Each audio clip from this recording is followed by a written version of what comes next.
ஸ்ரீ குருப்போ நமः.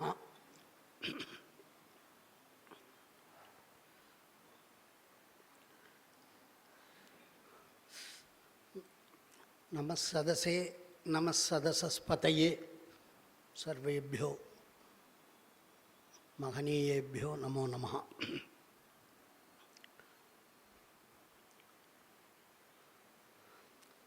தர்மம் தத்வா ஜனானாம் டமருகநினதைஹி அர்த்தமப்யக்னிநாயஹ காமம் தத்வா பயேன ஸ்வபதசரசிஜான் மோக்ஷரூபம் புமர்த்தம் தத்வா லோகான் சமஸ்தான் அவதி நடபதிஹி நாயகஸ்சித் சபாயாஹ தேவம் தம் நிருத்தமூர்த்திம் விஷதிருஷசரிதம் குஞ்சிதாங்கிரிம் பஜேஹம். வானாகி மண்ணாகி வழியாகி ஒளியாகி ஊனாகி உயிராகி உண்மையுமாய் இன்மையுமாய் கோனாகி யான் எனதென்று அவரவரை கூத்தாட்டுவானாகி நின்றாயை என் சொல்லி வாழ்த்துவனே. திருச்சிற்றம்பலம். கல்லால் நிழல் மலை வில்லார் அருளிய பொல்லார் இணைமலர் நல்லார் புனைவரே. எல்லாம் வல்ல இறைவன் திருவருளாலே சம்ஸ்கிருத கல்லூரியும் திருவண்ணாமலை சைவ சாஸ்திர பிரச்சார சபையும் இணைந்து நடத்துகின்ற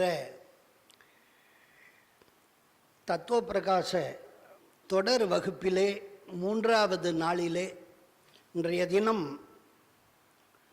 நூலிலே 10வது ஸ்லோகத்தை பார்க்க இருக்கிறோம். அதன் முதலாக தத்துவ பிரகாசம் என்பது 3 பொருளை நமக்கு நிச்சயமாக தெளிவாக நமக்கு உணர்த்துகிறது. இந்த 3 பொருளும் நித்தியம் என்று சொல்லப்படுகிறது. இந்த 3 பொருள்கள் எவ்வாறு விளங்குகின்றன என்பதை பதி பதார்த்தத்தை கூறி, அந்த பதி என்பவர் சக்தியோடு கூடியிருப்பவர்தான் பதி என்பதை எடுத்து கூறி, அந்த சக்தியினாலே எல்லாவற்றையும் செய்கிறார், பேதத்தை அடைகிறார், சக்தியே கரணம் என்பதையெல்லாம் சொல்லி, அந்த இறைவனால் உயிர்களுக்கு ஏற்படக்கூடிய பயன்பாடுகளையும் வகைகளையும் எடுத்து கூறுகிறார். இந்த சைவ சித்தாந்தத்தில் பதியியல், உயிரியல், அதாவது இறையியல், உயிரியல், உலகியல், அதாவது பாசவியல் முதலாக எல்லாவற்றையுமே சைவ சித்தாந்தம் தெளிவாக எடுத்து கூறுகிறது. அப்படி இறைவனால் அனுக்கிரகம் செய்யப்படுபவர்கள் ஆன்மாக்கள். அவர்களுக்கு இறைவன் சரியான பதவியை, பதமுக்தியை அளித்து அனுக்கிரகம் செய்கிறார். அனுக்கிரகம் செய்கிறார்னா எவ்வாறு அனுக்கிரகம் செய்கிறார், எதை அனுக்கிரகம் என்று சொல்லுகிறோம் என்ற வினாக்களுக்கெல்லாம் இங்கே விடையாக அவர் பதங்களை, பதமுக்திகளை ஆன்மாக்களுக்கு கொடுக்கிறார். அந்த வகையிலே 2 வகையான விஞ்ஞான கல்லர்கள் இருக்கிறார்கள் என்பதை முன்னர் பார்த்தோம். ஆணவ மலத்திலே பக்குவப்பட்ட ஆன்மாக்கள், அதாவது சமாப்த கலுஷானர். பக்குவப்படாத ஆன்மாக்கள் ஒரு பிரிவினர், அவர்களை அசமாப்த கலுஷானர். இப்படியாக பக்குவப்பட்ட விஞ்ஞான கல்லர்கள், பக்குவப்படாத விஞ்ஞான கல்லர்கள் என்று இரு வகையாக பிரித்தார். அவர்களுக்கு என்ன பதங்களை கொடுக்கின்றார் என்பதை இந்த 10வது ஸ்லோகத்திலே நமக்கு எடுத்துரைக்கிறார் நூலாசிரியர் போஜதேவர். ஆத்யான் அனுகிருஹ்ய சிவஹ வித்யே சத்வே நியோஜயத்யஷ்டௌ மந்த்ராம்ஸ்ச கரோத்யபரான் தேஜோக்தாஹ கோட்டயः சப்த. ஆத்யான் அனுகிருஹ்ய சிவஹ வித்யே சத்வே நியோஜயதி அஷ்டௌ மந்த்ராம்ஸ்ச கரோதி அபரான் தேஜோக்தாஹ கோட்டயः சப்த. இந்த ஸ்லோகத்தினுடைய பதச்சேதம் அன்வய கிரமம்லாம் இங்கே எல்லாரும் அறிந்திருப்பதாலே பதார்த்தத்தை பிரதிபதார்த்தத்திற்கு செல்வோம். சிவஹா முன் கூறியதான பரமபதியான பரமசிவன். ஆத்யான், ஆத்யான் பக்குவமலான். இந்த இரு வகை பிரிவினரிலே மிகவும் பக்குவப்பட்ட விஞ்ஞான கல்ல கேவலான் அவர்களை பக்குவப்பட்டவர்களாக இருக்கக்கூடிய அந்த இரு வகையிலே பக்குவப்பட்டோர் பக்குவப்படாதோர் என்கின்ற இரண்டு வகையிலே முன்னவராக இருக்கக்கூடிய அந்த பக்குவப்பட்ட ஆன்மாக்களை அனுகிருஹ்ய அனுகிரகம் செய்து அருள் புரிந்துன்னு அர்த்தம். தேஷு அந்த பக்குவப்பட்ட ஆன்மாக்களிலே மிக பக்குவப்பட்ட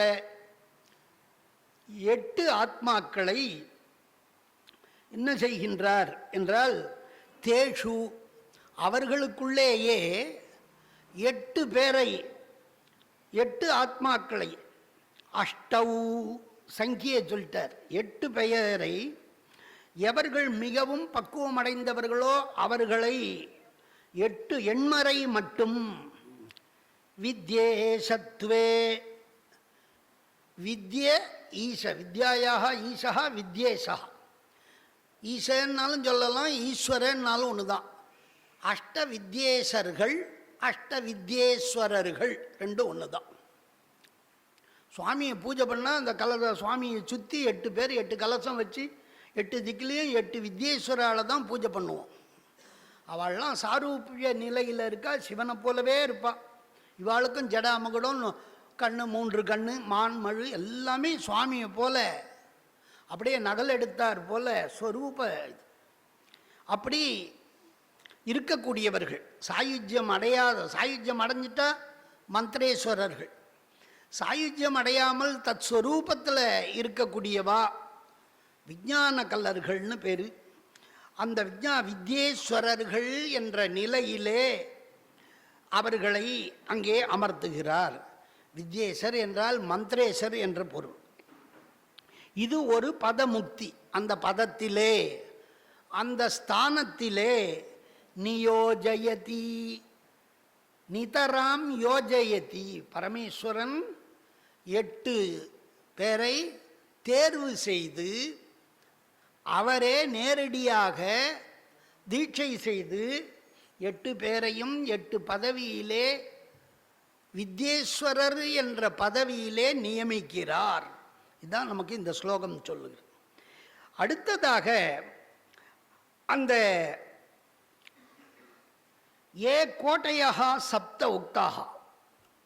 கோட்டின்ற சொல்லுக்கு எல்லைன்னு ஒரு அர்த்தம், எண்ணிக்கை இங்கே அர்த்தம் அல்ல. 7 கோடி பேர், ஆனால் 7 கோடி பேர் இருக்கா. மந்திரங்கள் மந்திரானாமப்பி அனந்தம். மந்திரங்கள் அனந்தமாக இருக்கு. அதில் குறிப்பாக மந்திரமூர்த்திகள்னு மந்திரம்னு அவளுக்கு பேர். இந்த இடத்துல மந்திரம்னா நம்ம சொல்கிற மந்திரம் இல்லை, மந்திர தேவர்கள். மந்திரர்னே அவளுக்கு பேர். அவளுக்குள்ள பாதி பேரை மந்திர ஈஸ்வராளாவும் பாதி பேரை மந்திரர்களாகவுமே வச்சுருக்கார். இந்த 7 கோடி பேர், 7 கோடி மகாமந்திரேபியோ நமஹா நம்மெல்லாம் சொல்லிட்டு வருவோம். அந்த 7 கோடி பேர் அவள் எங்கே இருக்கா? அவள்லாம் யார் அப்படின்னா, இந்த விஞ்ஞான கலாலில் 2ஆம் நிலையில் பக்குவப்பட்டவா மந்திரேஸ்வரர்களாக 3.5 கோடி பேர், மந்திரர்களாக ஒரு 3.5 கோடி பேர். இப்படியாக ஏ கோட்டையாக சப்த உக்தாக, உக்தாகனா கதிதாக, அப்படி 7 கோடி மந்திரங்களாக கூறப்பட்டவர்களை அபரானு, இவாள்லாம் யாருன்னா விஞ்ஞான கலரில் 2ஆம் நிலையில் முதல்ல ஆத்தியகான்னு சொல்லி பக்குவப்பட்ட விஞ்ஞான கலர்களை வித்யேஸ்வர பதத்தில் அமர்த்துவதாக சொன்னார். 2ஆம் நிலையில் உள்ள த்விதீயா அபரானு, அந்த 2ஆவதாக உள்ள மந்திரர்களான 7 கோடிகளாக இருக்கும் அந்த அருள காரணமானவர்களை, அனுகிரகம் பண்ண காரணமாக இருப்பவர்களை மந்த்ரானு ச, மந்திரர்களாகவும் மந்திர ஈஸ்வரர்களாகவும் சகாரத்தால் 2 வகையாக பிரிக்கிறத நான் சொல்கிறேன். சகாரம் மந்திரேஸ்வரர்களாக சிலரையும் மந்திரர்களாக சிலரையும் பாதி பாதி பேர். அப்படியாக கரோதி, கரோதி பகவானே தானே குருத்தே செய்கிறார். அதிகாரமற்ற நிலையில் அருளை பெறுவதற்கு காரணமாக அவர்கள் இருக்கிறார்கள் விஞ்ஞான கல்லர்கள். அப்படி இந்த விஞ்ஞான கல்லர்களில் இதனால் நம்ம தெரிஞ்சு கொள்ள வேண்டிய கொள்கை முடிவு இந்த ஸ்லோகத்திலேருந்து நம்ம என்ன தெரிஞ்சுக்கணும்னா, சிவபெருமான் விஞ்ஞான கல்லர்களில் மிக பக்குவப்பட்ட சிலரை அருள் தந்து 8 நபர்களை, 8 ஆன்மாக்களை, எண்மரை வித்யேசர்களாக உயர்ந்த பதமுக்தியை தருகிறார். 2வது முடிவு, அந்த விஞ்ஞான கல்லர்களில் மற்றவர்களை 7 கோடி மந்திர தேவ வடிவினராக பதமுக்தி தந்து அருள்கிறார். அப்படிங்கிறது தான் இந்த ஸ்லோகத்தினுடைய தாற்பயமாக இருக்கு. அதை சொல்லுகிறார். வித்யேஸ்வரான் கரோத்யஷ்டா வீசோ அந்யான் மனு தேவதாக. மந்திரங்களுக்கு மனுன்னு பேர். அந்த மனு மூர்த்திகளாக மனு தேவதாக இங்கே அந்த ஆகம வாக்கியம். அப்படி இந்த பதத்வயம் ஞேயம் 2 ஸ்தானம். நம்மெல்லாம் ஏதாவது படிச்சிருந்தா ஒரு போஸ்ட்டுக்கு நம்மளை அப்பாயின்மெண்ட் பண்ணுறோம். அதுபோல் சுவாமி இந்த உலகத்தில் சர்வானுகிரகா சம்புன்னா எப்படி அனுகிரகம் பண்ணுறார் பாருங்கோ. இந்த பக்குவ நிலைக்கு ஏற்ப அவளை மேல் நிலைக்கு உயர்த்தி பார்க்கணும். இது இந்த அதிகாரங்கிறதுல விரும்புகிறவாளுக்கு சாதிகார தீட்சையாக பண்ணி நீ இந்த பதவியில் இரு, அந்த அதிகாரத்தையும் அவர்கள் துறக்க விரும்பினால் மேலே தன்னோடு ஐக்கியத்தை கொடுக்கிறார். இப்படியாக இந்த வித்யேஸ்வரர்கள் 8 பேரையும் எங்கே இருக்கிறார்கள் அப்படின்னா, சுத்தமான புவனம். இந்த உலகங்களை 3 விதமாக பிரிக்க போகிறார், பின்னாடி சொல்ல போகிறார். சுத்தமான புவனம், அசுத்தமான புவனம். புவனம்னா உலகம். இந்த சுத்த புவனத்துக்கும் அசுத்த புவனத்துக்கு நடுவில் 2ம் கலந்ததாக மிஸ்ர புவனம். அப்படி இந்த உலகத்தை சுத்த புவனம், சுத்தாசுத்த புவனம், அசுத்த புவனம்னு சைவ சித்தாந்தம் உலகங்களை முழுவதையும், எத்தனை கோடி அண்டங்கள் இருக்கோ அந்த சராச்சராத்மகமான பிரபஞ்சம் அனைத்தையும் 3 வகையாக பிரிக்கிறது. இது ஒரு தெரிஞ்சு கொள்ள வேண்டியது. அதில் சுத்தமான புவனத்தில் தான் இந்த தத்துவத்தில், ஈஸ்வர தத்துவத்தில் வசிப்பவர்கள் இந்த வித்யேஸ்வரர்கள். வித்யேஸ்வரர்லாம் எங்கே இருக்கா, அவளுக்கு ஸ்தானம் எது, அவர்களுடைய வசிப்பிடம் எதுங்கிறத இந்த ஸ்லோகத்திலேருந்து தெளிவுபடுத்துகிறார். அவள்லாம் சிவ தத்துவம், அதற்கு கீழ் சக்தி தத்துவம், அதற்கு கீழ் சதாசிவ தத்துவம், அதற்கு அடுத்தபடியாக உள்ளது ஈஸ்வர தத்துவம். அந்த ஈஸ்வர தத்துவம் சதாசிவர் அனுக்கிரக மூர்த்தி. அதனால் அவர் அனுக்கிரகம் பண்ற அந்த வித்யேஸ்வரர்களை எங்க வச்சுக்கிறா, ஈஸ்வரர்கள்னு பேர் இருக்கிறதால ஈஸ்வர தத்துவ வாசினா. அவெல்லாம் சிவ தத்துவத்தில் இல்லை. அஷ்டவித்யேஸ்வரர்கள் ஈஸ்வர தத்துவத்தில் வசிப்பவர்களாக இடம் அமர்த்துகிறார். அது ஒரு தெரிஞ்சிக்க வேண்டும். மற்றொரு கொள்கை, மந்திரமூர்த்திகள் 7 கோடி தேவரையும் அதே போல சுத்த புவனத்திலேயே அதற்கு கீழ் உள்ளதான சுத்த வித்யா தத்துவங்கிறதுக்குள்ள அவர்களை பைந்தவ தேகியாக, அவர்களுக்கெல்லாம் உடம்பு இடம் கொடுத்து அவர்களெல்லாம் அங்கே இருப்பதற்காக பைந்தவ சரீரம், பிந்துங்கிற சொல்லக்கூடிய மாயையிலே இருந்து தோன்றியதான தூய்மையான அந்த சூக்ஷ்ம சரீரத்தை, அந்த சாதாரண பைந்தவ நாத சரீரத்தை அவர்களுக்கு கொடுத்து அங்கே சுத்த வித்யா தத்துவத்தில் மந்திரேஸ்வரர்களை வசிக்கும்படி செய்திருக்கிறார். வித்யான்னா ஸ்திரீ தேவதைகளினுடைய மந்திரத்தை வித்யா என்று சொல்லுவோம். நமக்கெல்லாம் தெரியும் ஸ்ரீ வித்யா, பஞ்சதசி வித்யா, ஷோடசி வித்யா. புருஷ தேவதாகமான மந்திரங்களை மனுஹு, மந்திரஹா, சம்பரஹா இப்படியெல்லாம் பல வகையிலே சொல்லுவார்கள். அதனால் இந்த மந்திரேஸ்வரர்கள் வித்யேஸ்வரர்கள் என்று அழைக்கப்படுகிறார்கள். அடுத்ததாக 5வது கொள்கை முடிவு, விஞ்ஞான கலர் எனும் மலபாசம் ஒன்று மட்டுமே உள்ளவர்களுக்கும் பக்குவ மலத்தால் 2 வகையாவார்கள். அதை நம்ம தெரிஞ்சுக்கணும். விஞ்ஞான கலர்னா எல்லாரும் ஒரே தரம்னு நினைக்கக்கூடாது. அதுலேயும் வேறுபாடு பக்குவ மலத்தால் இருக்கிறது என்பதை நாம் புரிந்து கொள்ள வேண்டும்.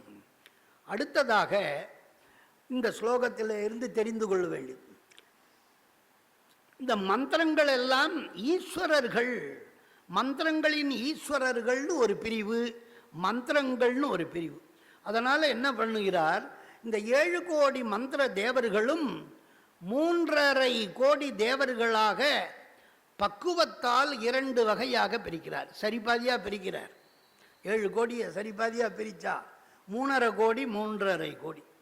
இப்படியாக 8 வித்யேஸ்வரர்களை சுத்தாத்வாவில் அதிகாரிகளாக சிவன் அதிகாரம் அளிக்கிறார். வித்யேஸ்வரராக நீ இரு அப்படின்னு அவர்களுக்கு ஒரு அதிகாரத்தை கொடுக்கிறார். தீட்சை பண்ண ஆச்சாரியர் நீ இனிமேல் பூஜை பண்ணுன்னு அதிகாரம் கொடுக்கிறது, சாதிகார தீட்சைன்னு. இந்த சுத்த புவனத்தில் சுவாமியே நேரடியாக தீட்சை பண்ணி அங்கே யாரையும் அதிஷ்டிச்சே இருக்க வேண்டியதில்லை. அவருடைய ஊர், அவரே அந்த புவனத்தை பூரா வந்து பார்த்து அவளுக்கெல்லாம் நேரடியாக தாமே அனுகிரகம் செய்கிறார் அப்படின்னு சொல்கிறார். இந்த ஸ்லோகத்தினுடைய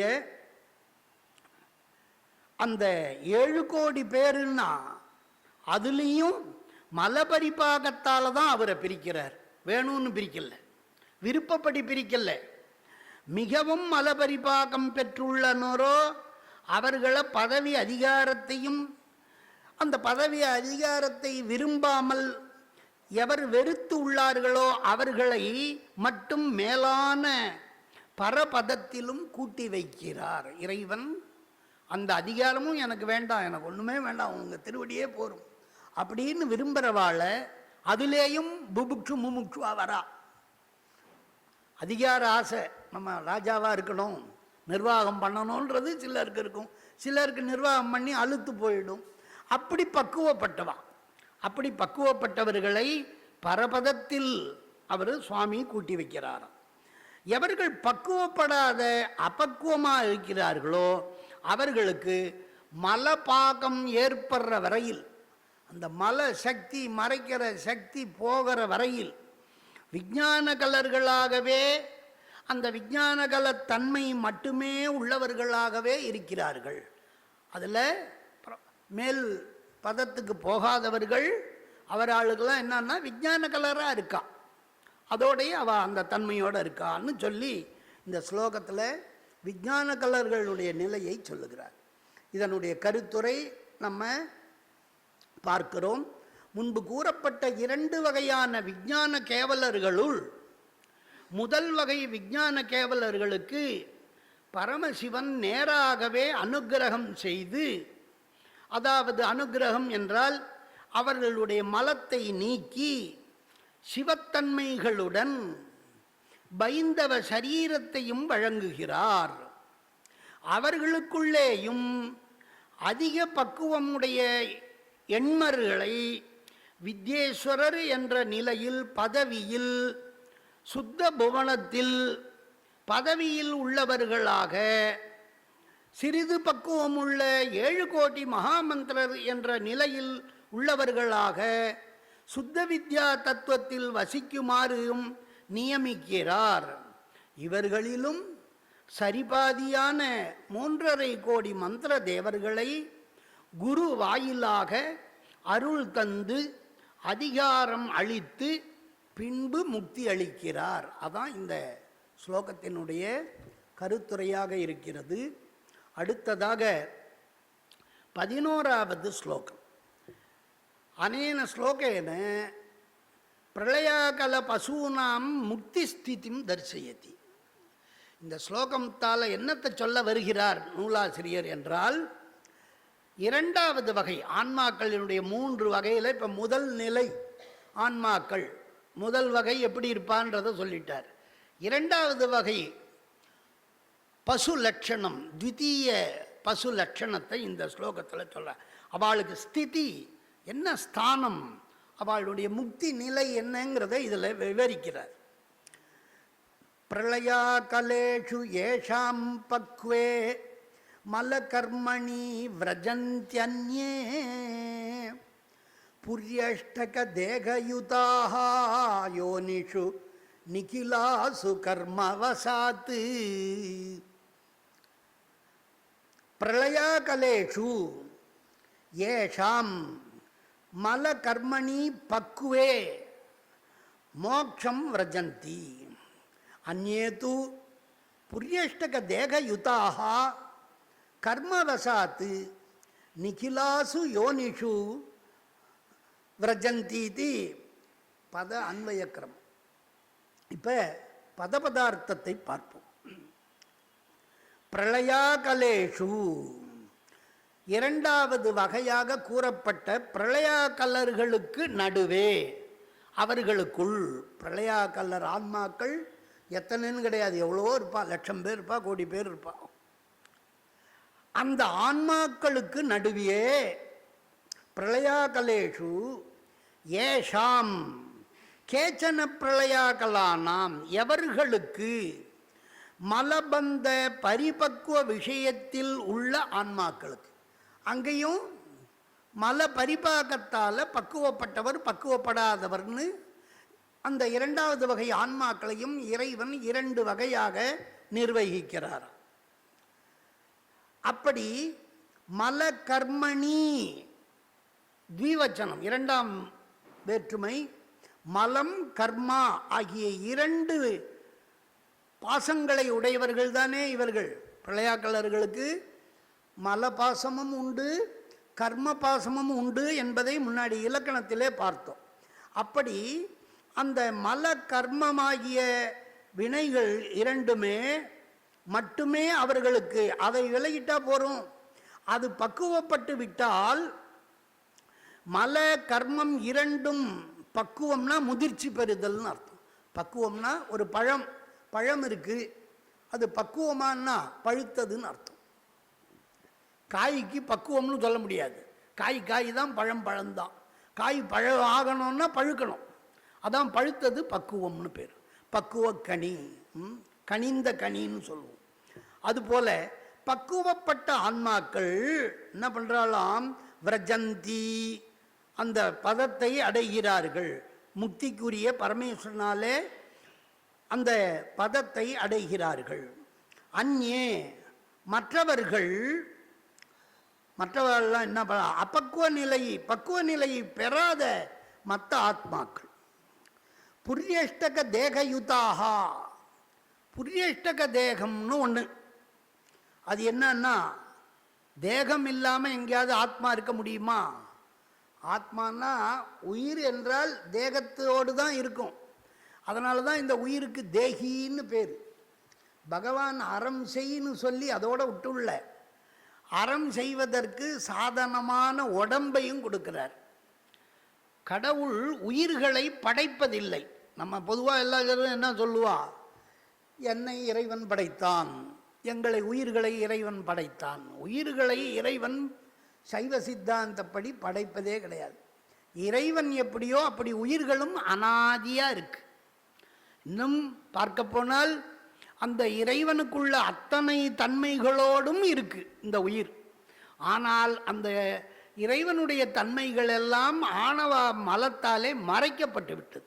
ஒரு நல்ல விளக்கை ஏற்றி வச்சு அது மேலே ஒரு பெரிய குடத்தை போட்டு கவுத்தா அந்த விளக்கனுடைய வெளிச்சம் வெளியே தெரியுமா?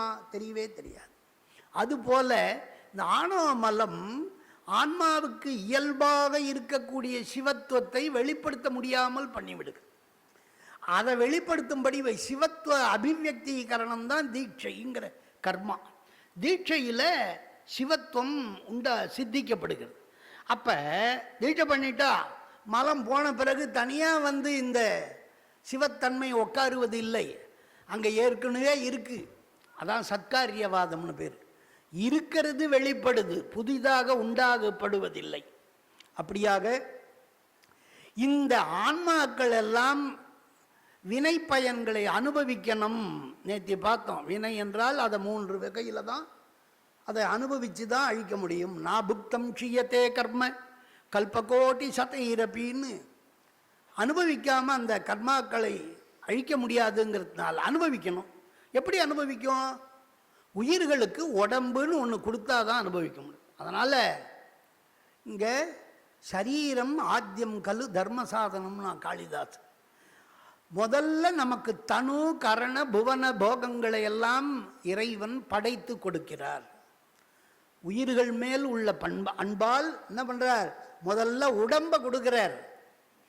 அதுக்கப்புறம் அந்த உடம்போட வசிக்கக்கூடிய புவனங்களை படைச்சு கொடுக்கிறார்.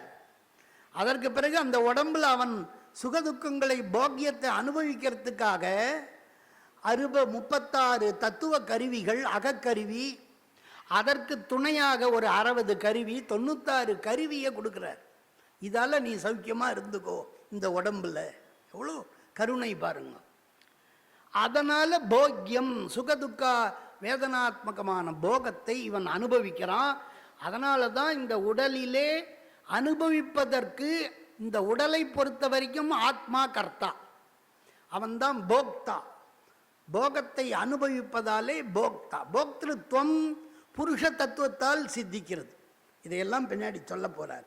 அதனால கர்மவசாத்து தத் கர்ம போகார்த்தம், அந்த கர்மாக்களை எல்லாம் கர்மாவுக்கு அவனவன் வினைப்பயனுக்கேற்ப பக்குவப்பட்டமையாலே அவ்வினைகளை அனுபவிப்பதற்காக நிகிலாசு யோனிஷு, இந்த ஸ்லோகத்தில் உள்ள வார்த்தை நிகிலாசு யோனிஷு விரஜந்தி, எல்லா விதமான பிறப்பு காரணிகளிலும், பிறப்புக்கு காரணமாக இருக்கக்கூடிய எல்லா விதமான அதிகரணத்திலும் தோற்றுவாய்களிலும் அந்த இறைவன் இந்த வினை பயன்களை கூட்டிவித்து உடலை கொடுக்கிறான். விரஜந்தி விரஜகதௌ, பிறப்பை அடைவார்கள். அப்படி என்று வினைகளை நுகருவதற்காகவே பிறக்கிறார்கள். உயிர்கள் என்று சொன்னால் எதற்காக பிறக்கிறார்கள்? அவ செய்த வினை முன்னாடி ஏற்கனவே சேர்த்து வச்சிருக்கு, சஞ்சிதம் குவிச்சு வச்சிருக்கா. அவள் ஆயுட்காலத்தில் செய்த நல்வினை தீவினை அது ரெண்டால் விளைந்த அபூர்வம்.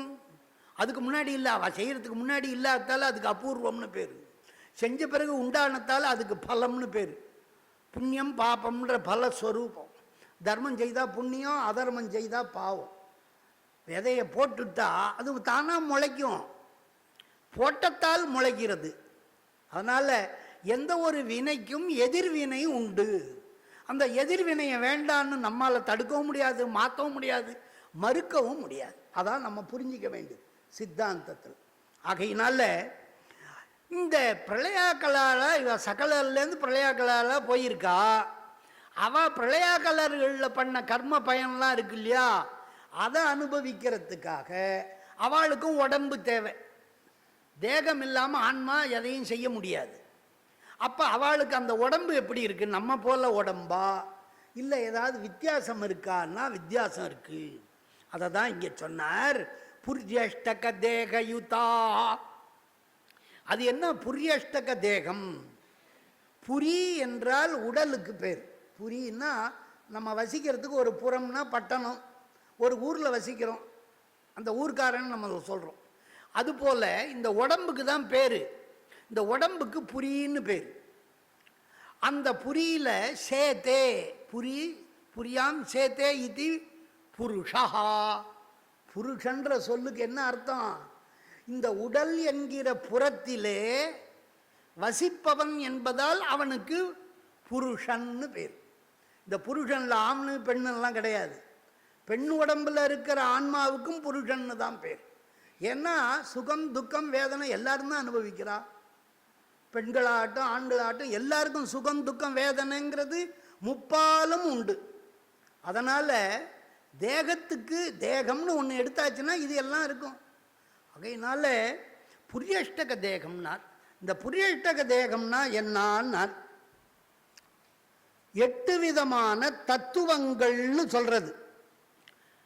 சப்தஸ்பரிசம் ரூபம் ரசம் கந்தம்ங்கிற 5 தன்மாத்திரைகள், மனம் புத்தி அகங்காரம் ஆகிய 3 அந்தக்கரணங்கள், 5 3 8. இந்த 8ம் சேர்ந்த ஒரு உடல். இது கண்ணுக்கு தெரியாது, சூக்ஷ்மமாக இருக்கு. இந்த 8க்குள்ள 30 தத்துவமும் அடங்கியிருக்கு. அந்த 8 வர்க்கமாக பிரிக்கலாம், 8 குரூப். அந்த 8 குரூப்பும் 30 ஆகும். அப்படியாக இந்த புருஷ தத்துவம் என்பது சிறப்பாக சொல்லப்படுகிறது. அந்த புருஷ தத்துவம் அந்த புரியஷ்டக தேகத்தில் தான் இந்த புருஷாளா இருந்துண்டு இந்த பிரளயாக்களால் இருக்கா. இது என்ன பிரளய கேவலாகா அப்படின்னா என்ன அர்த்தம்? பிரகர்ஷேன லயம் கதம் கலாதி தராந்த தத்துவாத்மகம் சரீரம் ஏஷாம் தே பிரளயா கலாகா. அதாவது பிரளயாவஸ்தாயாம் மல கர்ம மாத்திர பாச சம்பத்தாக ஆத்மானஹா இது யாவத்து. பிரளயம் ஏற்படுகிற வரையில் அந்த சரீரத்தில் இருப்பான். பிரளய காலம் வரும்போது மாயையில் போய் ஒடுங்கி இருப்பான். மீண்டும் பிரளயம் வரும்போது அவ வினை பயனுக்கேற்ப சூக்ஷ்ம தேகத்தை எடுத்துக்கொண்டு மீண்டும் பிறப்பார்கள்.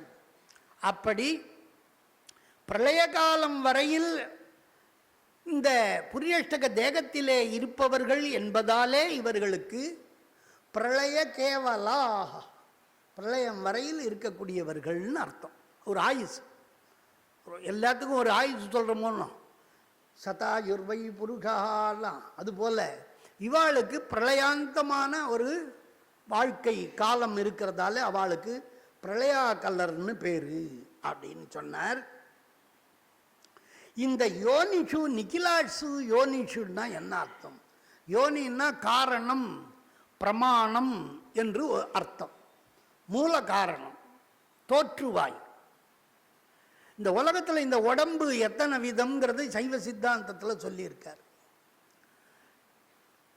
84 லட்சம் உடல் வகை. உடல் வகை, அதுல உயிர்கள் இருக்கு. எத்தனையோ உயிர்கள், ஒவ்வொன்றுலையும் இந்த 84 லட்சத்துலேயும் பல கோடி இருக்கலாம். உயிர்களோட சங்கியை இல்லை, இது உடல் வகையோட சங்கியை. சதுராசீதி லட்சானாம் ஜீவானாம் தேக சம்ஸ்திதா பகவான். அப்படியாக இந்த யோனின்னா என்ன? பிறப்பு. எப்படியெல்லாம் பிறக்கிறார்கள்? 7 வகையான யோனி சாஸ்திரத்தில் சொல்லப்படுகிறது.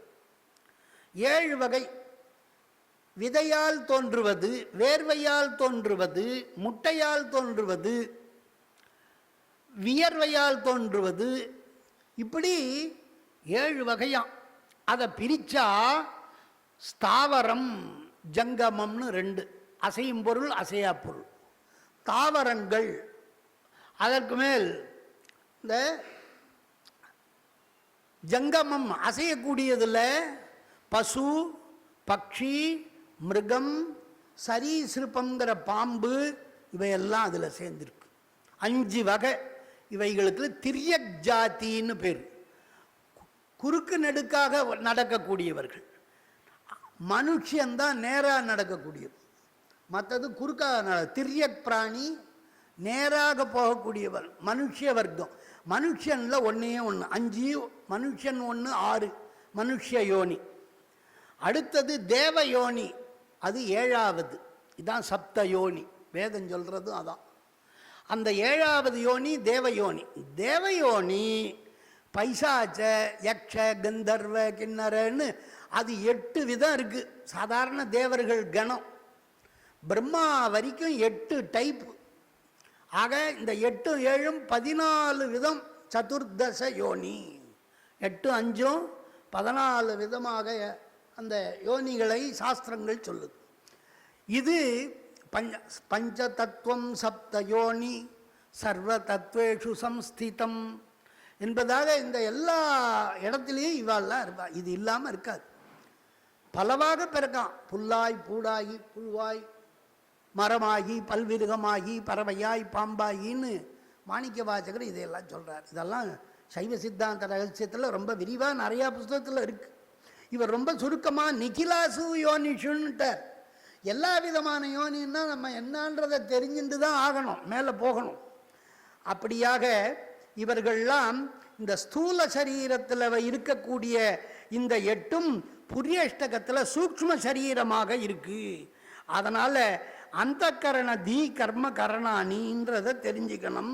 அப்படியாக தமசக்தி அதிகாரஸ்ய நிவர்த்தேஸ்தத்பரிச்சுதௌ வியனக்தி திருக்ரியானந்தம் ஜகத்பந்து அனோசிவா க்ஷீணே தஸ்மின் தியா சாஸ்யாத் பரம் நிஸ்ரேயசம் பிரதின்னு ஆகமங்கள். பக்குவத்தால் தான் அவள்லாம் மேல் நிலைக்கு உயர்கிறார் என்று சொல்கிறார். இந்த ஸ்லோகத்தினுடைய கருத்துரை, பிரளயா கலர்களுள் எவர்களுடைய மல கண்மங்கள் பக்குவமாயிருக்கின்றனவோ அவர்கள் மோட்சத்தை அடைகின்றனர். அவர்களில் வேறான பக்குவமலமுள்ளவர்கள் புரியஷ்டக தேகத்துடன், அதாவது சூக்ஷ்ம சரீரத்தவர்களாய் கண்மவசத்தால் பலவிதமான யோனிகளிலே பிறப்பை மீண்டும் படைக்கும் காலத்திலே அடைகிறார்கள். அதான் இந்த 11வது ஸ்லோகத்தினுடைய கருத்துரையாக அறிகிறோம். அடுத்ததாக 12வது ஸ்லோகத்தை பார்ப்போம்.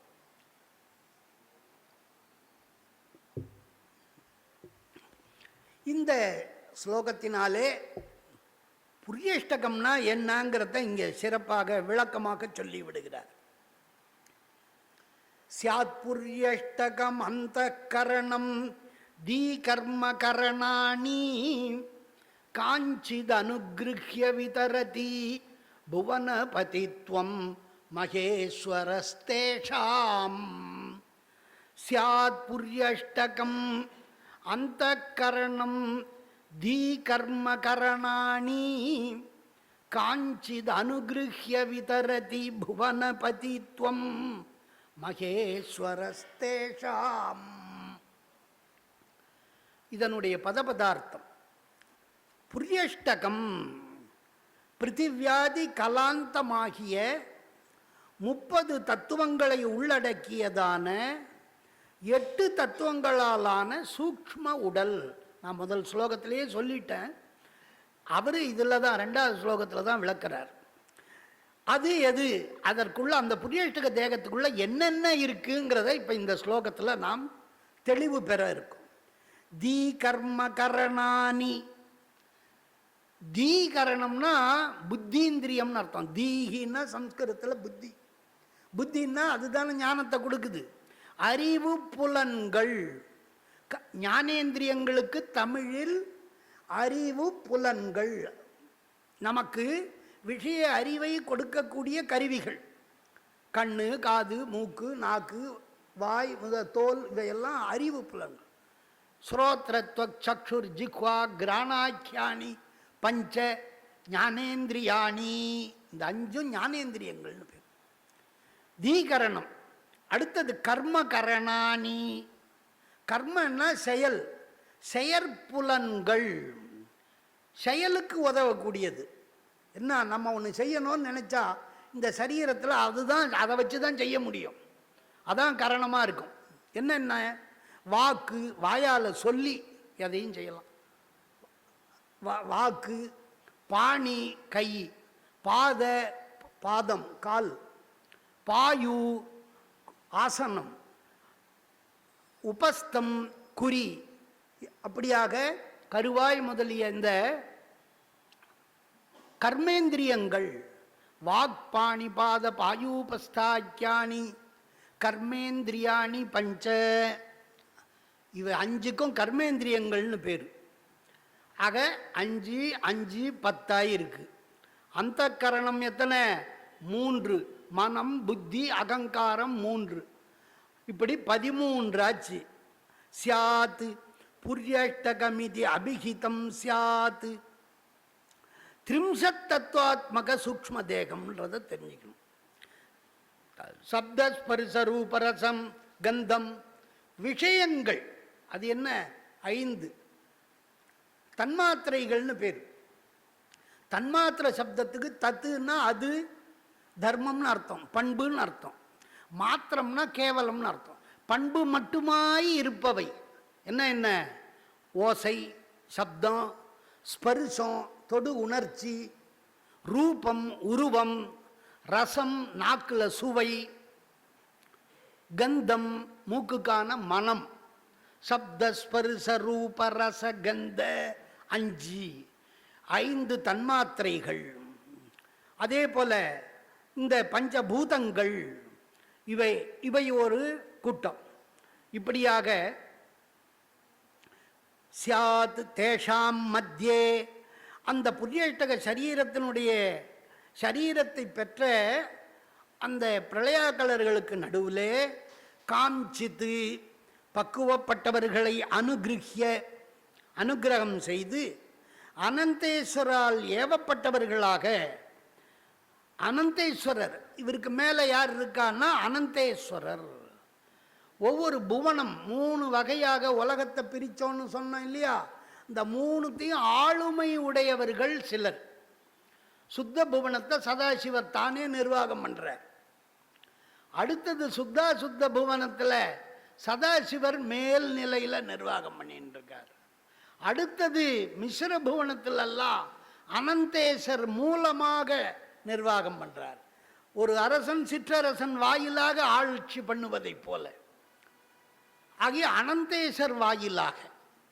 அதற்கும் கீழே அசுத்த புவனத்தில் ஸ்ரீகண்ட ருத்ரர் வாயிலாக நிர்வாகம் பண்ண போகிறார். இதெல்லாம் பின்னாடி சொல்ல போகிறார். சுத்தே துவனி சிவகர்த்தா, அசுத்தே அனந்தோ அசிதே பிரபு. ஒவ்வொரு அத்வாவுக்கும் ஒவ்வொருத்தரும் பிரபுவா இருக்கா. அப்படின்றத சொல்றதால அவளை அனுகிரகிய. அதனால மேல உள்ள அனந்தேஸ்வரர் இவர் இந்த அனந்த சூக்ஷ்மாதியில் உள்ள அனந்தர் இல்லை. அனந்தர்னு ஒரு பாம்புக்கு பேரு ஆதிசேஷன், அவர் இல்லை. போட்டு குழம்பிக்க கூடாது. அனந்த ஈஸ்வரர்ல ஈஸ்வர தத்துவத்தில் உள்ள அவளுக்கெல்லாம் மேலாக சதாசிவருக்கு அடுத்த நிலையில் இருக்கிறவர். அப்படி காரணேஸ்வரர் இவர், அப்படி அனந்தேஸ்வரர். அவர் கீழே அவரால் ஏவப்பட்டவர்கள் அந்த குருமார்களாலே நீங்கள் போங்கன்னு அவர் அனுகிரகம் பண்ணுறார். அவர் சதாசிவர்கிட்ட உத்தரவு வாங்கிட்டு அவர் இந்த ஆன்மாக்களுக்கெல்லாம் முக்தி கொடுக்குறாராம். மகேஸ்வரஹா மந்திர மகேஸ்வரஹா இதி ஸ்தானத்தில் மகேஸ்வரர்னு பேர். அது சதாசிவருக்கு அடுத்த நிலை. அங்கே மகேஸ்வரர் என்றும், அதே போல புவனபதித்வம், என்ன சொல்றார் ஸ்லோகத்தில், புவனபதித்வம், புவனானாம் பதி புவனபதி, ஒவ்வொரு உலகத்துக்கும் ஒவ்வொருத்தர ராஜாவா ஆக்கி விடுறார், சிற்றரசர்களை போல. சக்கரவர்த்தின்னா ராஜானாம் ராஜா, ராஜான்னா ஒவ்வொரு ஊருக்கும் ஒவ்வொரு ராஜா, சிற்றூருக்கு ஒரு சிற்றரசன் என்பதை போல இந்த 224 புவனங்கள் சைவ சித்தாந்தத்தில் சொல்லப்படுகிறது. 224 புவனம்னா உலகம். இத்தனை தானா உலகம்னா? சகசிராண்டேஸ்வரன் பேர், ஆயிரக்கணக்கான அண்டங்கள் இருக்கு. அதுல இந்த பிரயோகத்தில் அந்த சுவாமியினுடைய ஆளுமையில் நேராக இருக்கக்கூடிய வசிக்கக்கூடிய உலகங்கள் 224. அதை தான் சைவ சித்தாந்தத்தில் நம்ம அறிய வேண்டியது. அதனால் அதில் சுத்த புவனத்தில் எத்தனை புவனங்கள் இருக்கோ அத்தனை புவனத்துக்கும் ஒவ்வொருத்தரை அதிபதியாக நியமிக்கிறாராம் சுவாமி. புவனபதி தன்மை, புவனபதித்வம், அதிகாரத்தை கொடுத்து அவர்களை அங்கே பதம் அமர்த்துகிறார். இது ஒரு பதமுக்தி நிலை. புவனபதியாக ஆயிட்டேன்னு சொல்லுவாவா யாரே பிரளயாக்களால் விதரதி செய்கிறார், அனுகிரகம் செய்கிறார்னு அர்த்தம். அதாவது புவனாதிபதியாக இருக்கிற வரையில் சிறப்பு புண்ணியத்தால் வெளிப்படுத்தப்பட்ட ஞான கிரியைகள், சைத்தன்யம் ஞான கிரியைகள், அதே போல யோகத்தினாலே அனிமாதி சித்திகள், 8 விதமான சித்திகள், இதையெல்லாம் உடையவர்களாக இந்த பிரளயாக்களால் இருக்கா. ஞானிகள், யோகிகள், தவசிகள் எல்லாம் இந்த பிரளயாக்களால் இருக்கா. சூக்ஷ்ம தேகத்தில் சுவாமியை ஜபதபம் பண்ணி மேல் முக்திக்கு முயற்சிக்கிறான். ஏன்னா அவளுக்கு மாயா பாசம் கிடையாது, கர்ம பாசம் தான் இருக்கு. கர்மாவை சத்கர்மாவா பண்ணி அவ முக்தி அடையிறான். அப்படியாக அவர்களெல்லாம் அனந்தேஸ்வரரை அதிஷ்டித்தவர்களாக இருந்து பரமசிவனார் அருள் செய்கிறார். இவாளையெல்லாம் பரமேஸ்வரன் எப்படி அனுகிரகம் பண்றார்னா அனந்தேஸ்வரரை அதிஷ்டித்து இருந்து அனுகிரகம் பண்றார். சர்வானுகிரக சிவன்தான்.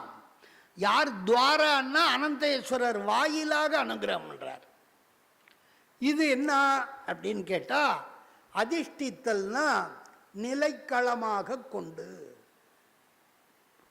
அந்த பூஜகர் எப்படி அந்த இறைவனை தன்னுள்ளே அடக்கி தானும் அவனுமாக இருக்கிறாரோ அப்படி ஒன்றில் நிலைத்து இருப்பதற்கு அதிஷ்டானம், அதிஷ்டித்வம்னு பேர். அப்படியாக இந்த புரியஷ்டக தேகத்தில் இருக்கிறார் என்று சொல்லுகிறது. புரியஷ்டகம்னா என்ன அப்படிங்கிறத சொல்லப்படுகிறது. சாஸ்திரங்களில் ரொம்ப தெளிவாக இந்த தத்துவங்கள் எல்லாம் 30 தத்துவங்களாலேயும் இருக்கிறது தான் சூக்ஷ்ம தேகம். இந்த 30 தத்துவமும் எப்படி இருக்கு? அசாதாரண நிலையில் 8 பிரிவாக இருக்கு. நான் சொன்ன மாதிரி சப்தஸ்பர்சாதிகள் 5, ஆக தன்மாத்திரை 5, அந்தக்கரணம் 3, 8ங்கிறது ஒரு இது. வேறொரு வகையில் அந்த பிரிவை வியாக்கியாதா ராமகண்ட சிவாச்சாரியார் சிறப்பாக எடுத்து சொல்லியிருக்கார். அதில் என்ன இருக்கு? பஞ்சபூதங்கள் அது எல்லாம் ஒரு குரூப், 5 1. தன்மாத்திரைகள் முன்பு சொன்ன அந்த தன்மாத்திரைகள் சப்தஸ்பரிசாதிகள் அது 1 2. ஞானேந்திரியங்கள் 5 அது 1 3வது. கர்மேந்திரியங்கள் அது 4வது. 5வது அந்தக்கரணங்கள் அந்த 3 அது 5வது. குணதத்துவம் 6வது. இது எல்லாம் பிரதானமாக இருக்கக்கூடிய பிரகிருதி தத்துவம் 7வது. இவைக்கெல்லாம் சட்டையாக இருக்கக்கூடிய பஞ்ச கஞ்சுகம்னு சொல்லக்கூடிய கலை முதலான 5 தத்துவங்கள். இப்படி இந்த 8 பிரிவும் சேர்ந்தது தான் இந்த புரியஷ்டக தேகம் என்று சாஸ்திரங்கள் சொல்லுது. இதையெல்லாம் பின்னாடி நம்ம லட்சணங்களில் படிக்க போகிறோம். கால நியதி கலா வித்யா ராக, இந்த 5க்கும் கலாதி பஞ்சகம்னு பேர். மாயையிலேருந்து கலை உண்டாகி இந்த 5 உண்டாயிருக்கு. இந்த 5க்கும் பஞ்சகஞ்சுகம்னு பேர். பஞ்சகோஷாந்தரஸ்திதா, 5 கோஷம். கோஷம்னா சட்டை மாதிரி, கோட்டு மேலே கோட்டு போடுற மாதிரி. இங்கே இந்த 5ம் சேர்ந்தா இந்த ஆன்மாவுக்கு போக்திருத்துவங்கிறது சித்திக்குது. உடனே அது புருஷத்தன்மைங்கிறத அடையுது. புருஷன்னா சரீரத்தில் இருப்பவன்னு சொல்லணும். அந்த சரீரம் இயங்குவதற்கு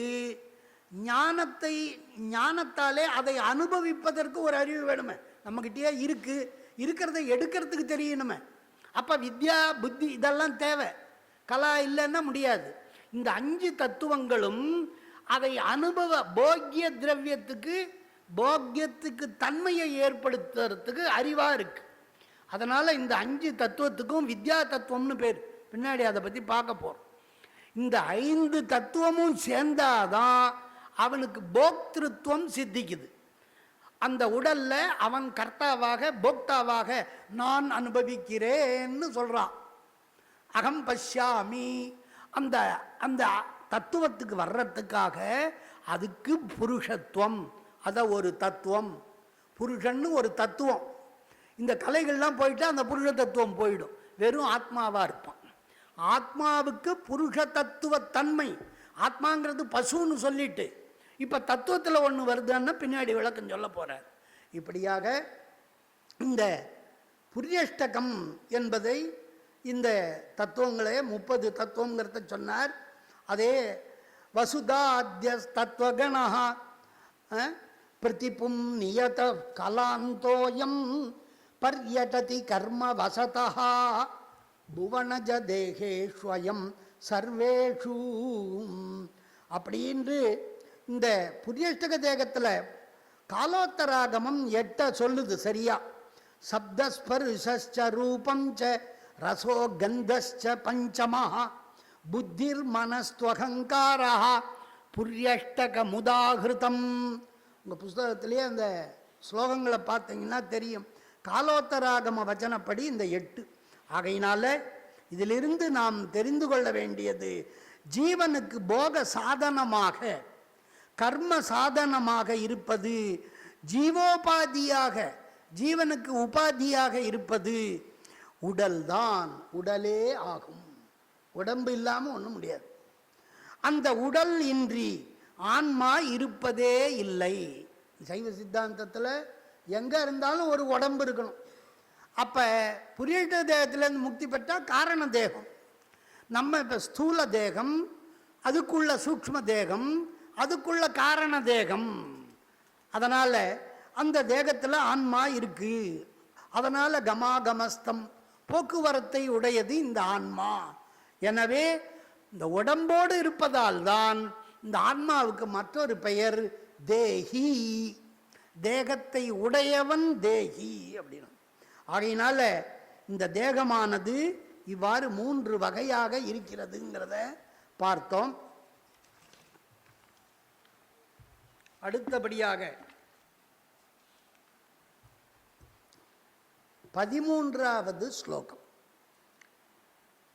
இந்த ஸ்லோகத்தினால 3 விதமான பசு பதார்த்தங்கள், விஞ்ஞான கலர், பிரளயா கலர், சகலர், இந்த 3 வகையான வர்க்கத்தில் இப்போ இதுவரையில் 2 வர்க்கத்துக்கு சொல்லிட்டார்.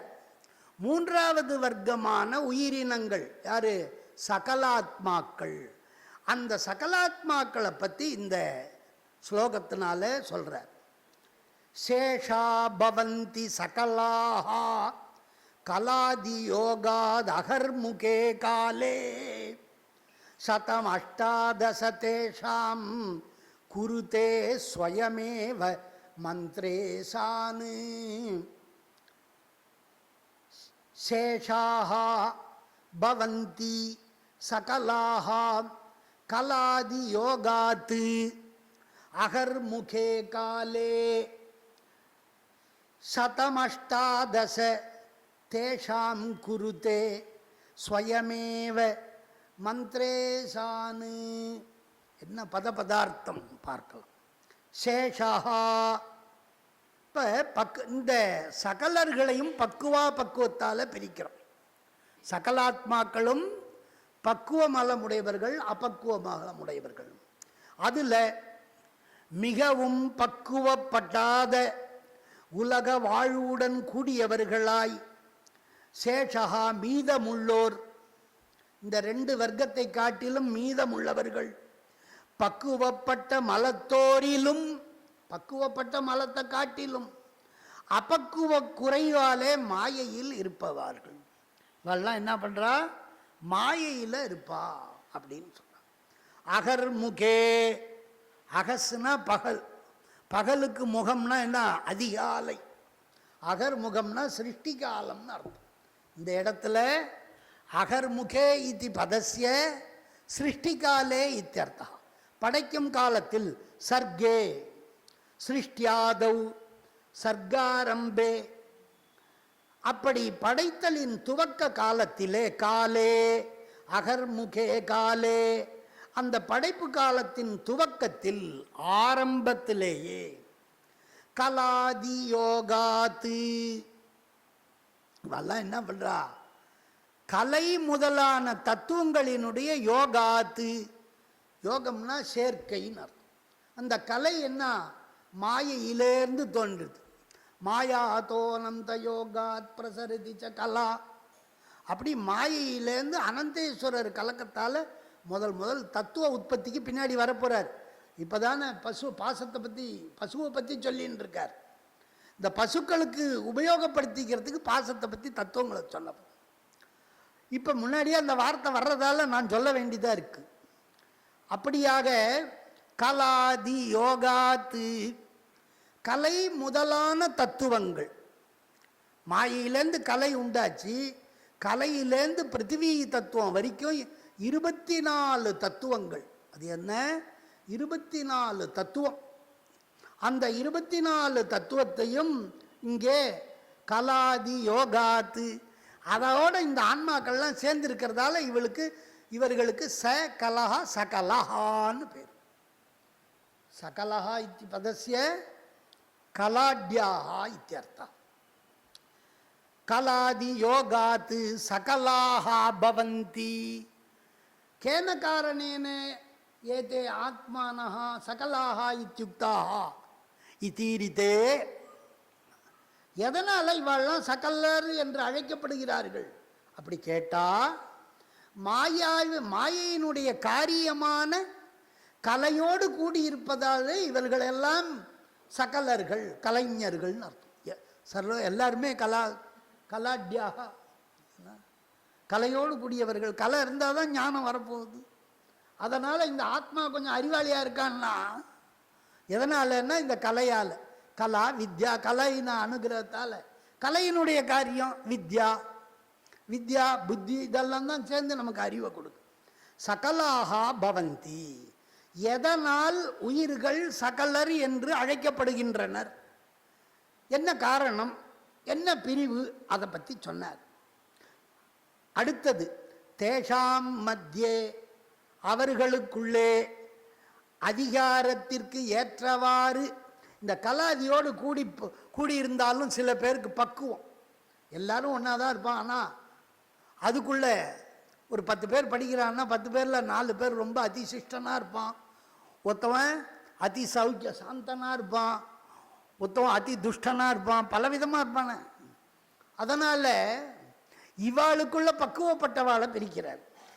அவர் கலாதியோடு கூடி பக்குவப்பட்டவர்களில் எத்தனை பேராக பிரிக்கிறார், செலக்ட் பண்ணி எடுக்கிறார். இத்தனை சீட்டு தான். அதனால தான் இன்றைக்கும் அப்படிலாம் இருக்கு போல இருக்கு. சதமஷ்டாதச 118 பேர். எத்தனை பேர்? 118 பேர் ஆத்மாக்களை மட்டில் பக்குவான்மாவாக எடுக்கிறாராம். பரீட்சை வச்சு தான் சுவாமி எடுக்கிறார். பரீட்சை வைக்காமல் யாரையும் எடுக்கல. சோதனைக்கு பிறகுதான் அவருக்கு சாதனையை கொடுக்கிறார் சுவாமி, அனுகிரகம் பண்றார். 118 ஆன்மாக்களை மட்டில் பக்வான்மாவை ஸ்வயமேவ தானாகவே குரு வாயிலாக குருவை உறைந்திருந்து குருவை இடமாக கொண்டு, அதனால உடலிடங்கொண்டாய் யான் இதற்கிலன் ஓர் கைமாறேன்னார். அருமையாக மாணிக்கவாசகர் இந்த சரீரத்தை இடமாக கொண்டு குருவினுடைய குருவாய் வருவாய் அருள்வாய்னு அந்த குருவினுடைய தேகத்தை அதிஷ்டித்து இருந்து நிலை களமாக உடலை இடமாக கொண்டு குருவின் வாயிலாக செய்கிறார். அப்படி இந்த அருள் பண்ணுகிறாராம், அனுகிரகம். இப்போ தெரிஞ்சு போச்சா, 3 வகையான ஆன்மாக்களுக்கும் சுவாமியே அனுகிரகம் பண்ணுறாருன்றது இந்த ஸ்லோகங்களாலே சர்வானுகிராக கஹாங்கிறத பூர்த்தி ஆயிடுத்தா. ஆன்மாக்கள் 3 வகையினருக்கும் சிவனே அருள் தருகிறார் அப்படின்னு சொன்னார். அங்கே சதாசிவன் தாமே அருள் செய்கிறார். சுத்தாசுத்த புவனத்தில் இருப்பவர்களுக்கு அனந்தேஸ்வரரை அதிஷ்டித்து அருள் பண்ணுகிறார். அசுத்த புவனத்தில் இருப்பவர்களுக்கு குருவை அதிஷ்டித்து இருந்து அனுகிரகம் பண்ணுகிறார். நமக்கெல்லாம் குரு தான், குரு இல்லாமல் நம்மால் அனுகிரகம் பெற முடியாது. அப்படியாக அசுத்த புவனவாசினாம், நான் முதல்ல சொன்ன புவனங்கள் 3 விதம். சுத்த புவனம், சுத்தாசுத்த புவனம், அசுத்த புவனம். அப்படி அந்த 3 வகையிலே முற்றிலும் அசுத்த புவனமாக இருக்கக்கூடியவற்றில் கலாதி யோகங்களாலே அனந்த கர்த்திருகா, அப்படி அனந்தேஸ்வரர் பிரபுவாக கொண்டு அவர் வாயிலாக இந்த அனுகிரகத்தை அடைகிறார்கள். அதை தான் ஆகமம் சொல்லுது. சுத்தே துவனி சிவகர்த்தா அசுத்தே அனந்தோ அசிதே பிரபு. அசித்தேன்னா அசுத்த புவனத்தில் அர்த்தம். அப்படி இந்த ஸ்லோகத்தினாலே பக்குவப்பட்ட ஆன்மாக்களுக்கு சகலருக்கு பதவியை கொடுப்பதையும், அப்படியாக அப்பக்குவப்பட்டவர்களுக்கு மந்திரேஸ்வரர்கள், அதாவது பக்குவப்பட்டுட்டால்னா மேலே போயிட போறா, சகலர்லேருந்து ப்ரமோஷனானா மந்திரர்களாக போவா, மந்திரர்கள்லேருந்து மேலே மந்திரேஸ்வரர்களாக ஆவா. அப்படி மந்திரர்களாக ஆகாதவா சகலர்களாகவே இருப்பா.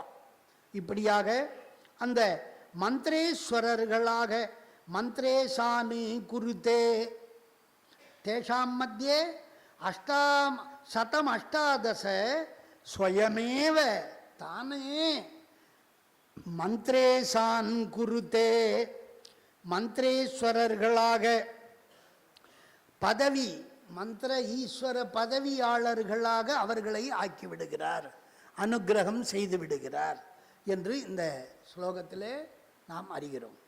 அடுத்ததாக 14வது ஸ்லோகம்.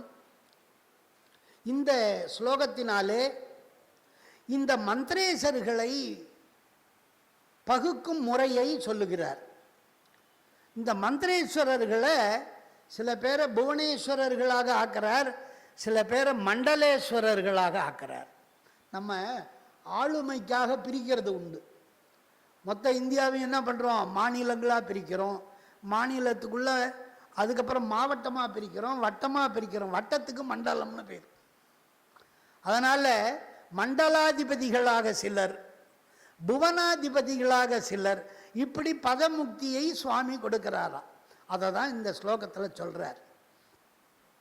தத்ராஷ்டௌ மண்டலினஹ க்ரோதாத்யாஸ்தத் சமாஸ்ச வீரேசஹ ஸ்ரீகண்ட சதருத்ராஹ சதமித்யஷ்டாதசாப்யதிகம்.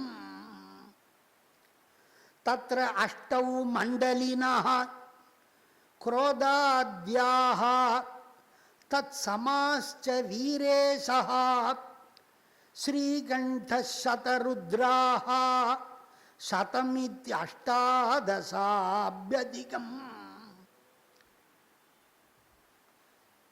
அதாவது பதார்த்தத்தை பார்க்கலாம்.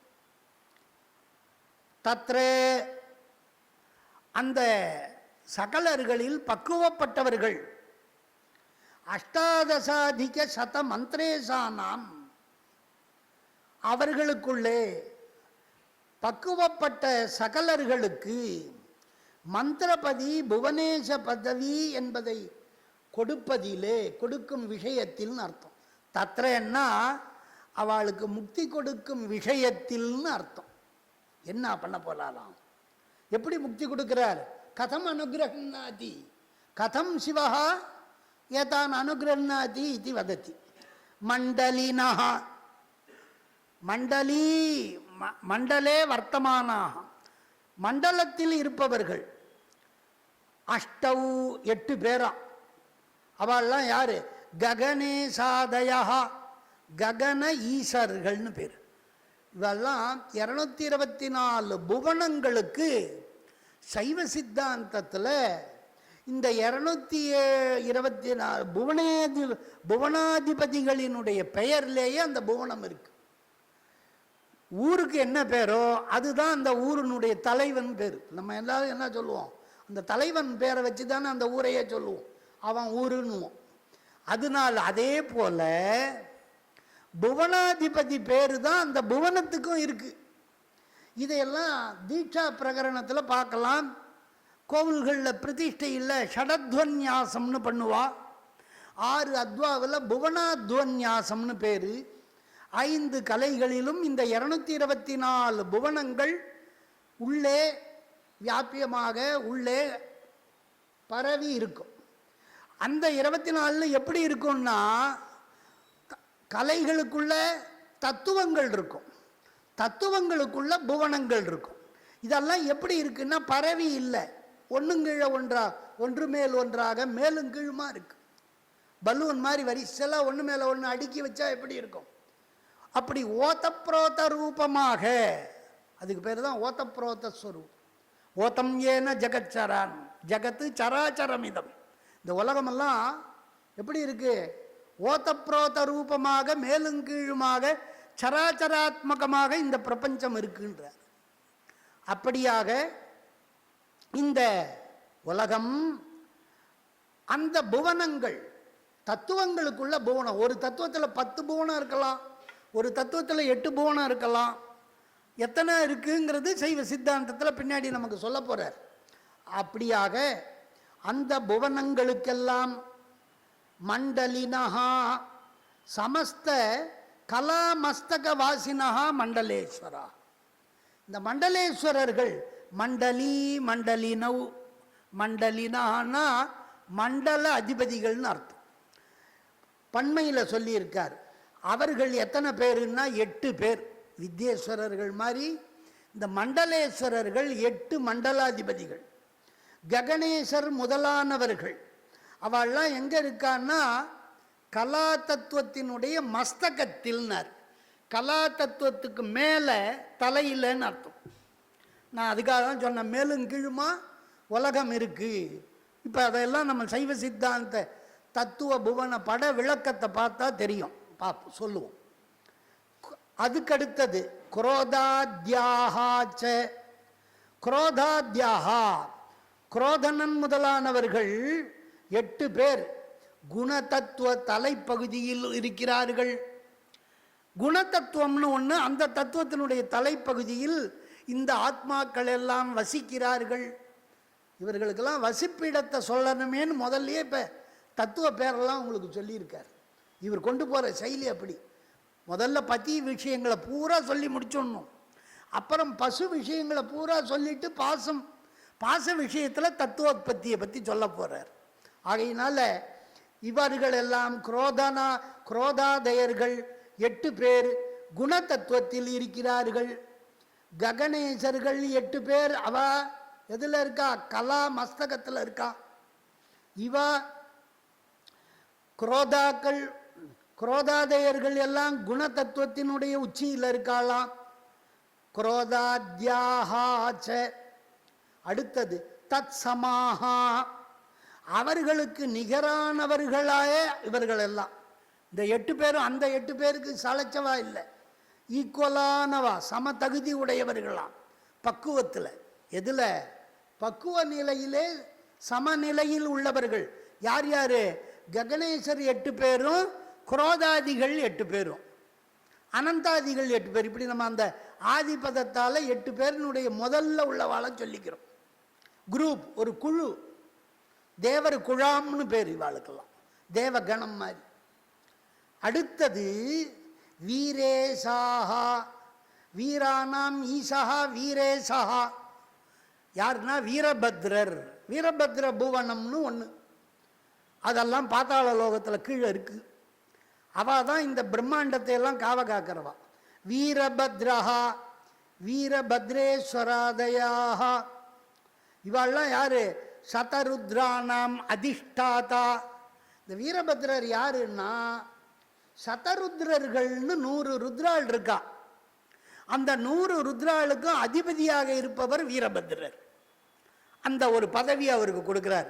பா, நீ சதருத்ராளுக்கு அதிபதியாக இரு, வீரபத்ர புவனத்தை நீ ஆளு அப்படின்னு அவருக்கு புவனாதிபதியாக நியமிக்கிறார் சுவாமி.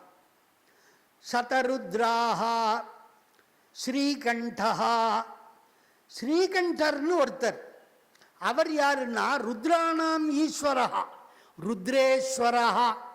எப்படி வித்யேஸ்வரர் மந்திரேஸ்வரர்னு பார்த்தோமோ, மண்டலேஸ்வரர் புவனேஸ்வரர்னு பார்த்தோமோ, அதே போல இந்த 100 ருத்ரர்களுக்கும் ஒரு தலைவர் வேணுமோ. அவர் யாருன்னா ஸ்ரீகண்ட ருத்ரர். ருத்ர சப்தம் இங்க வருது.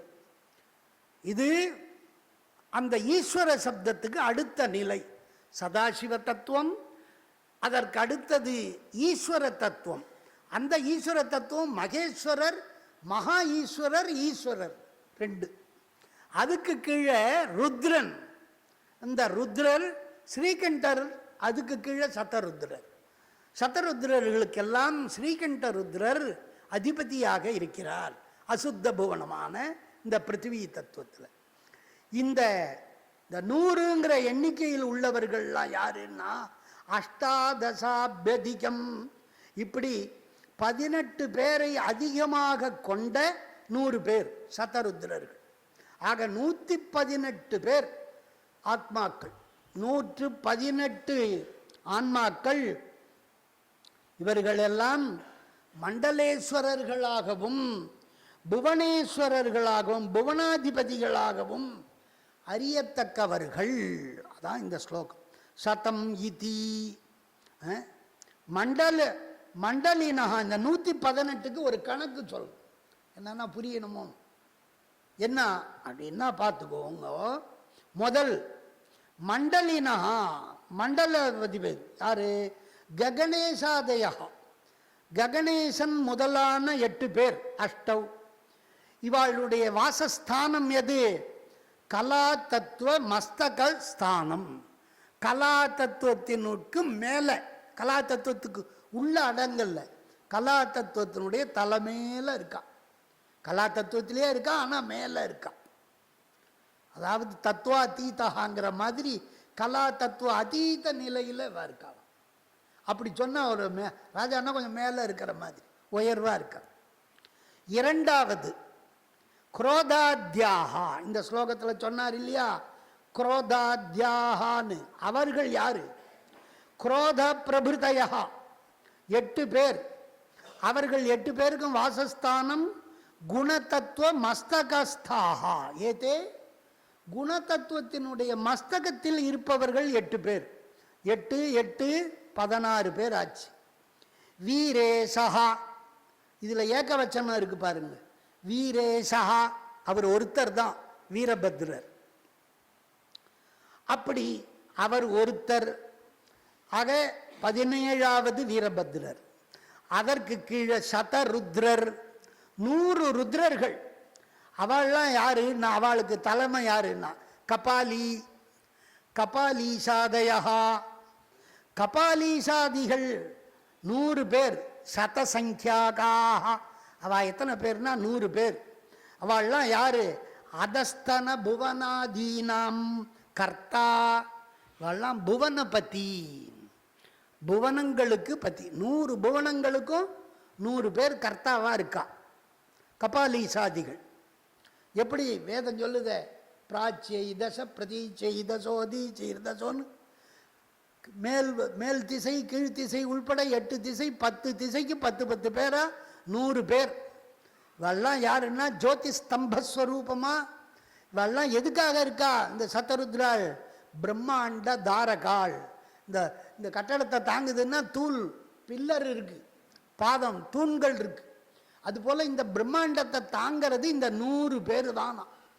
100 பேரோட ஒளிக்கு விஷ்ணுன்னு பேர், 100 பேருக்கு ருத்ரன்னு பேர். அதனால தான் ருத்ரத்தில், ஸ்ரீருத்ரத்தில் இவாளை பற்றி சொல். அப்படியாக இந்த 100 ருத்ரர்கள் இவா ஆக மொத்தம் என்னாச்சு 17, 117. இவா ஒரு 117 பேர் ஆகிப்போச்சு. இந்த ஸ்ரீகண்ட ருத்ரர், இந்த 100 பேருக்கு உள்ள தலைவர் ஸ்ரீகண்ட ருத்ரர் ஒருவர். அது ஏகவச்சனம், ஸ்ரீகண்டா. ஆக மொத்தம் என்னாச்சு 118 பேர். இவாள்லாம் இந்த சகலாத்மாக்களுக்கெல்லாம் பக்குவப்பட்டவர்கள் இத்தகைய பதவிகளை அடைகிறார்கள். அப்படி இந்த ஸ்லோகத்தினுடைய பொருள் சொல்லப்பட்டிருக்கு. அடுத்தபடியாக ஸ்லோகத்தில் இவர்களில் பரிபக்குவம் உள்ளவர்களுக்கு சகலாத்மாவில் பக்குவப்பட்டா என்ன பண்ணுவார் சுவாமி, எப்படி அனுகிரகம் பண்ணுவார்ன்றதை சொல்லணுமோன்னு அதை சொல்கிறார் இந்த ஸ்லோகத்தில். பரிபக்குவமலாயே தானுத்சாதன ஹேது சக்தி பாத்தேன யோஜயதி பரே தத்வே சதீட்சயா ஆச்சார்யமூர்த்திஸ்தா. பரிபக்வமலாஹ ஏ தான் உத்சாதன ஹேது சக்தி பாத்தேன யோஜயதி பரே தத்வே சஹா தீட்சயா ஆச்சார்யமூர்த்திஸ்தா. தெளிவாக சொல்றார். பதார்த்தத்தை காண்போம்.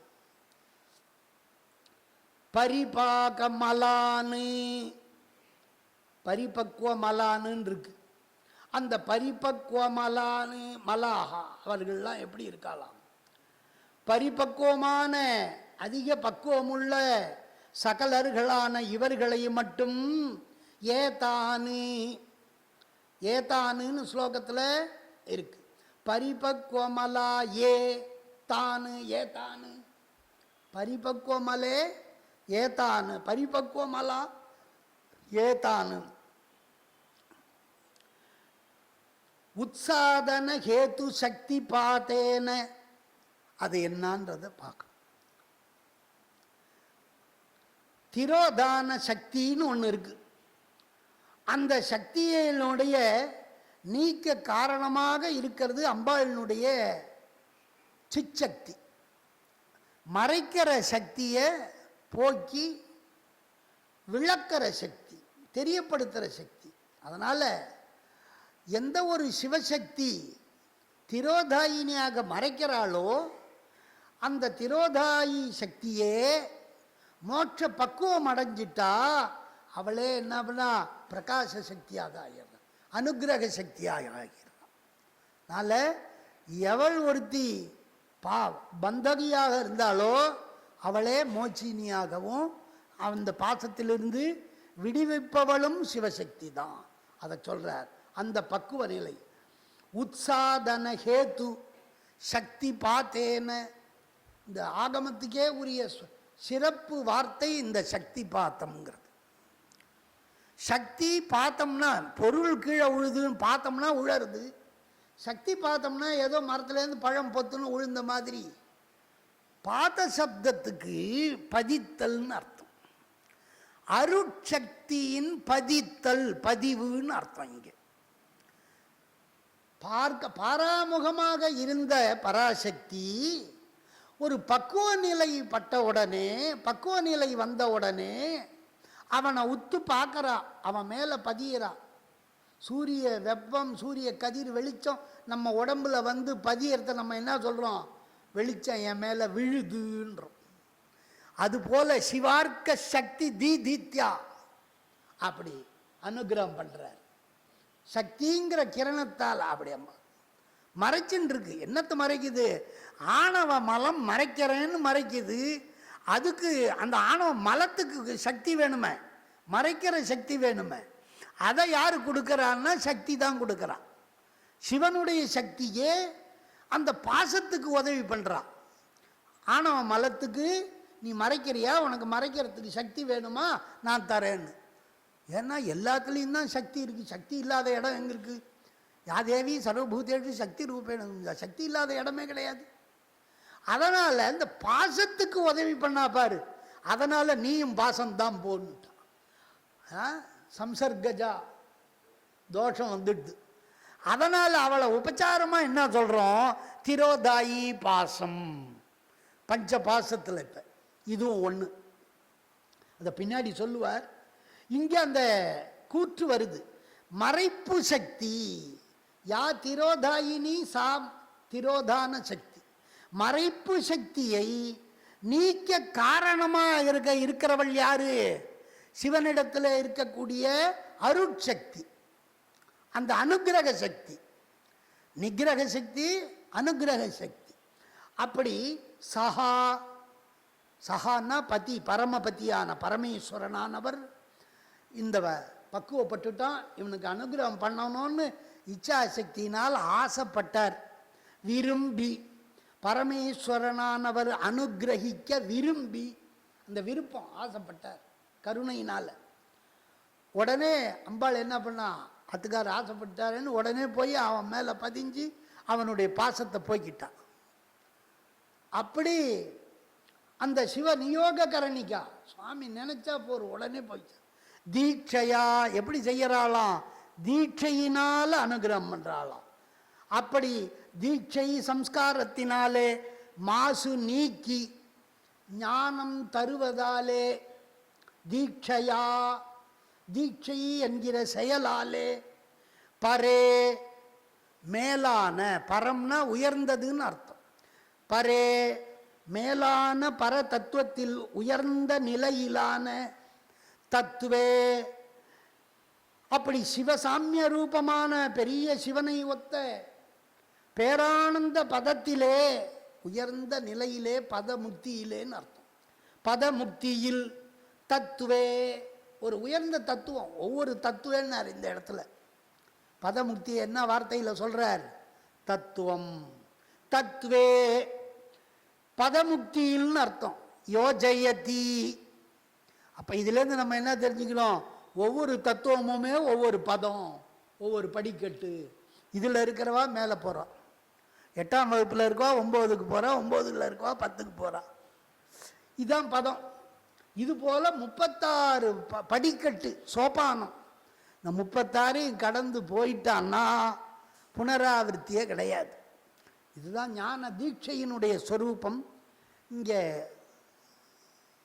அந்த சம்பந்தத்தால் சொல்கிறேன். பிரகரண வசாத்து ஞான தீட்சையை காமிக ஆகமம் சிறப்பாக சொல்லுகிறது. சிவஞானத்தால் தான் மோட்சம். சைவ சித்தாந்தத்தில் ஞானேனைவ மோட்சா ந அந்நிய பத்த, வேறு வழியே கிடையாது. சிவஞானேனைவ மோட்சா. அந்த ஞானத்திலும் பசுஞானத்தாலோ பாசஞானத்தாலோ மோட்சம் பெற முடியாது. பதிஞானேனைவ மோட்சா.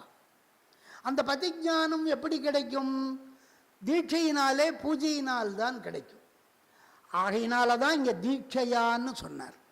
அப்படியாக இந்த விஷயத்தில் சிறப்பாக நாம் தெரிந்து கொள்ள வேண்டியது ஞான தீட்சைன்னு அர்த்தம். இதுக்கு அது 10 படிக்கட்டா, 10 தச காரியம்னு இருக்கு. இது இந்த கிரந்தத்தில் இல்லாத விஷயம், ஆனால் பிரகரண வசாத்து சொல்கிறாங்க.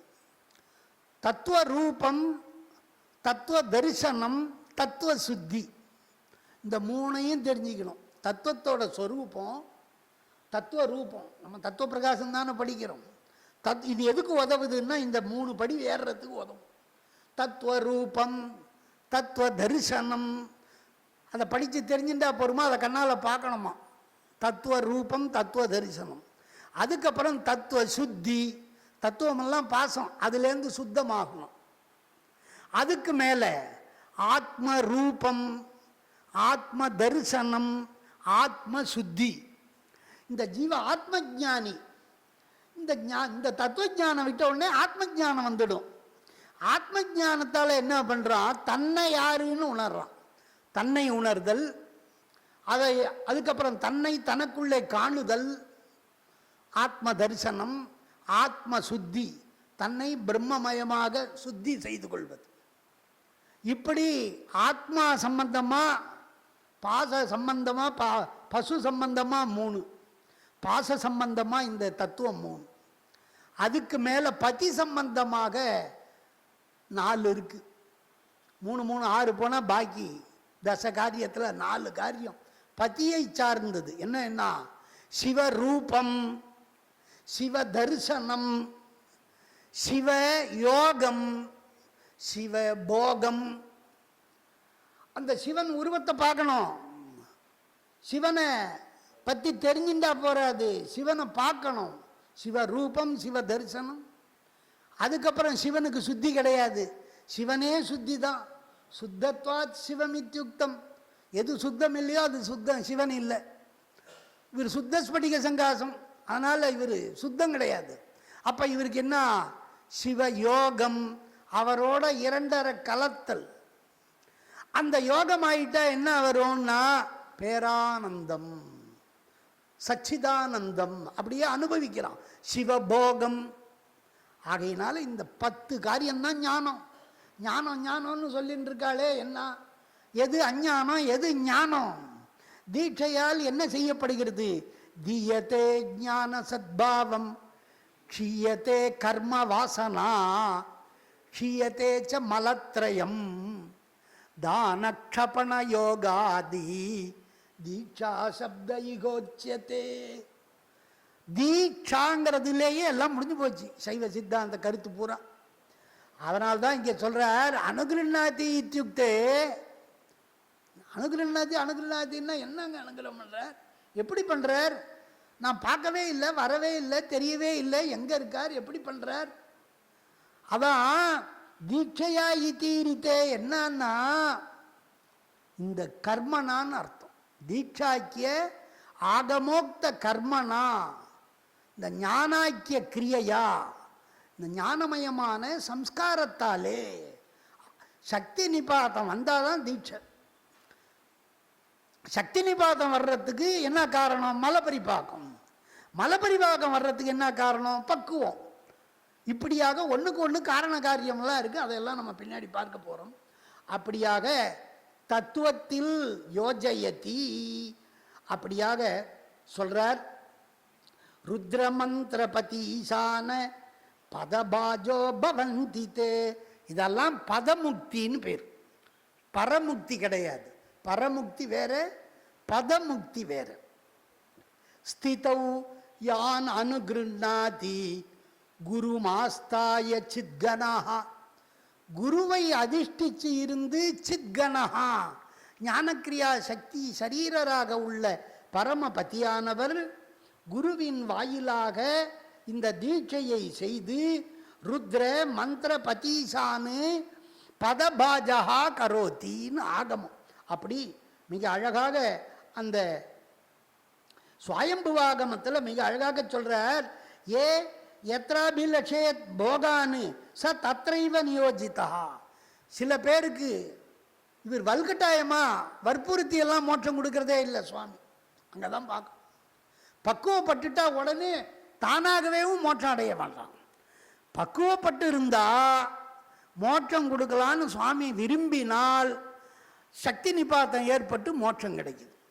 அவனுக்கே நான் மோட்சம் அடைய விரும்பல, பதத்தெல்லாம் நிர்வாகம் பண்ணணும்னு ஆசை இருந்தா அவனை கொஞ்ச நாள் நீ அதிகாரத்தில் அவனை வைக்கிறாராம் சுவாமி.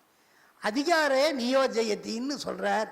இப்படியாக நம்ம விருப்பம் தெரிஞ்சு அவனுடைய புபுக்ஷுவா முமுக்ஷுவான்னு பார்த்து அவன் விருப்பத்துக்கேற்ற அனுகிரகத்தை இறைவன் அனுகிருண்ணாதி செய்கிறார்ன்றத அழகாக சொன்னார்.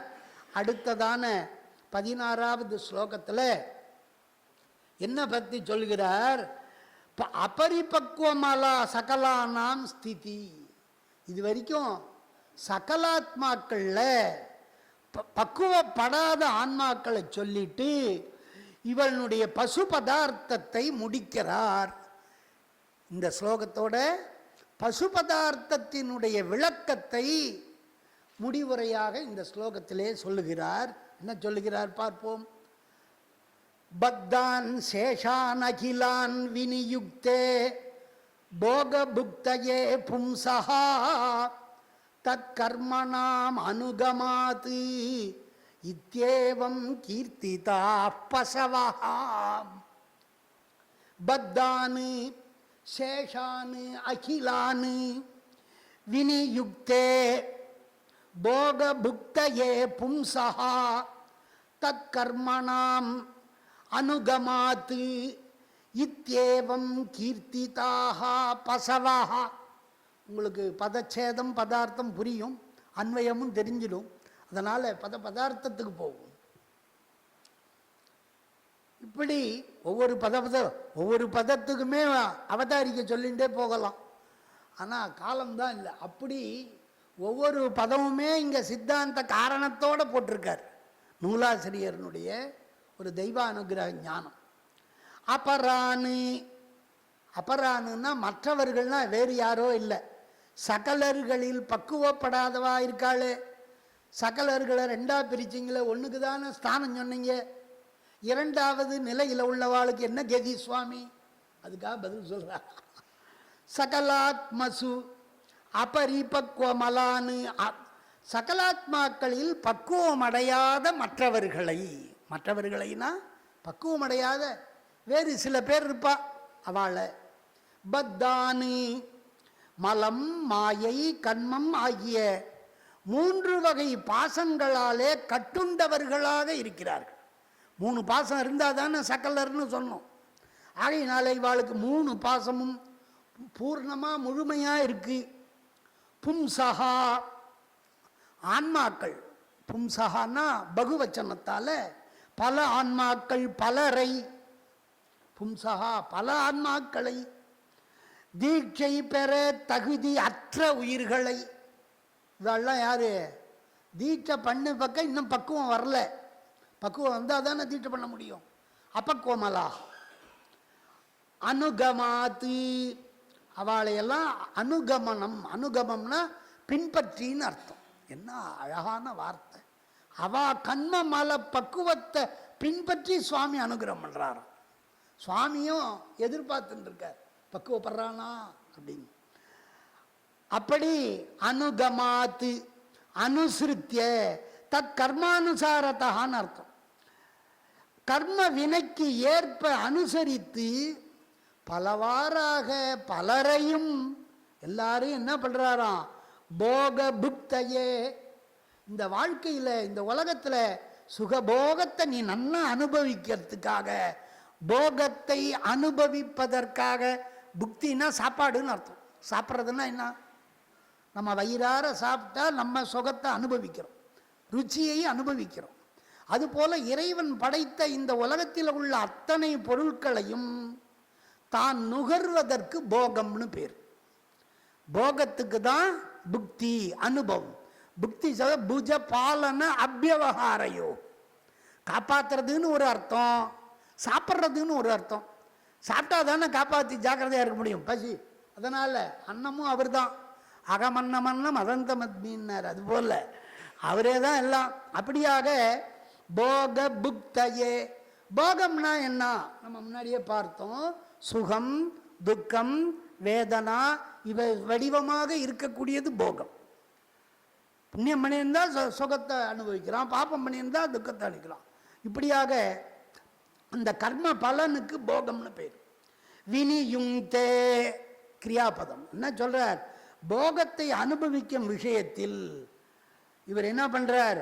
அதுல வினியுங்தே அவனை நியமயதி, அவளை எல்லாம் எல்லா ஆத்மாக்களையும் நீ நன்னா உடம்பு கொடுத்துருக்கேன், இந்த உடம்பை வச்சுண்டு சௌரியமாக தர்மங்களை பண்ணிண்டு சௌக்கியமாக சுகபோகங்களை எல்லாம் அனுபவி அப்படின்னு இந்த ஆத்மாக்களை எல்லாம் அனுபவிக்க வைக்கிறாராம். இப்போ நம்ம போய் அது வேணும் இது வேணும்னு கேட்குறோமே, எல்லாம் நமக்கு ஆசைதான அனுபவம், அது வேண்டும் இது வேண்டும். அப்படியாக அனுபவிக்கிற விஷயத்தில், சுகதுக்க அனுபவத்தில் அந்த பரமபதியானவர் முறையே நியமிக்கிறார். இது ஏவம் இத்தம்பூதாக, ஏவம்னா இவ்வாறாக இதுவரையில் கூறப்பட்டவர்களான சகலர்களின் நியமனத்தை அறிய. பசவஹா கீர்த்திதாக, ஏவம் இத்தம் இவ்வாறாக இதுவரையில் எம்மால் பசுக்களினுடைய சித்தாந்த விஷயங்கள், பசுக்களை பற்றிய செய்திகள் கீர்த்திதாக விரித்து உரைக்கப்பட்டனன்னு சொல்லி முடிக்கிறார்.